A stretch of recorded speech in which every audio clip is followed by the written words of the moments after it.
Plusieurs armes et munitions découvertes dans la lagune dans l'environnement de Soro Kibafori Guillaume. C'est l'information principale que l'on peut retenir de la conférence de presse du procureur de la République, Adou Richard. Le mardi 6 octobre, à l'auditorium du Palais de la Justice d'Abidjan-Plateau, le procureur Adou est revenu sur l'interception en décembre 2019 d'un enregistrement sonore faisant état de la mise en œuvre d'un complot contre l'autorité de l'État attribué à Soro Kibafori Guillaume, président du GPS, Génération des peuples solidaires. Face à ces faits d'une extrême gravité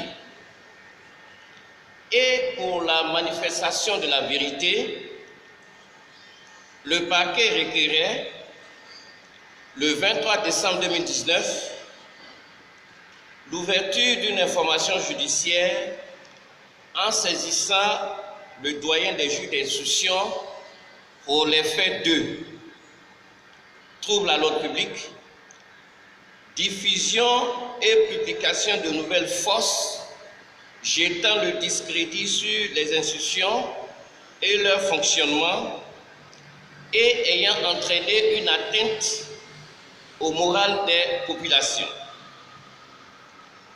Complot et atteinte contre l'autorité de l'État et l'intégrité du territoire national, tentative de complot et tentative d'atteinte contre l'autorité de l'État et l'intégrité du territoire national. M. Adou Richard a confié aux journalistes que les perquisitions menées ont permis la découverte d'une importante quantité de munitions et d'armes dans l'environnement de l'ancien chef rebelle, notamment 17 véhicules stockés au siège du GPS dont, selon le magistrat, ont servi au transport d'armes et de munitions en direction de la ville balnéaire d'Assini. Il a ajouté que d'autres perquisitions ont permis la découverte dans la lagune bordant une résidence de Soro Guillaume dans la localité d'Assini Mafia, diverses armes et munitions. 50 armes de type Kalachnikov AK-47, 12 lance-roquettes FM, 1 millier de munitions et d'obus. Ces découvertes, à en croire le conférencier, ont conduit à l'interpellation de 47 personnes en lien avec les faits, sauf Guillaume Soro, dont l'avion le transportant a été dérouté au Ghana voisin à sa demande, malgré l'autorisation donnée par l'ANAC d'atterrir.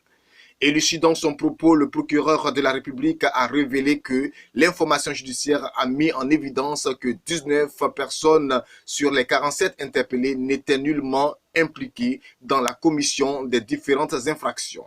Par contre, les 28 autres, leur implication effective est avérée dans la commission des faits de troubles à l'ordre public, diffusion et publication de nouvelles fausses jetant le discrédit sur les institutions et leur fonctionnement.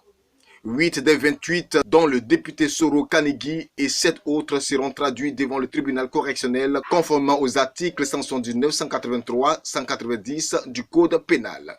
Quant à Soro Guillaume, président du GPS, Maître Afoussi Bamba Lamine, le député Alain Lobognon et 17 autres membres du parti, leur dossier a été transmis à Monsieur le procureur général de la Cour d'appel d'Abidjan aux fins de saisine de la chambre d'instruction.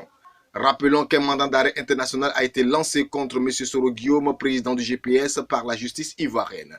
À ce jour, l'ancien président de l'Assemblée nationale vaque librement à ses occupations en France.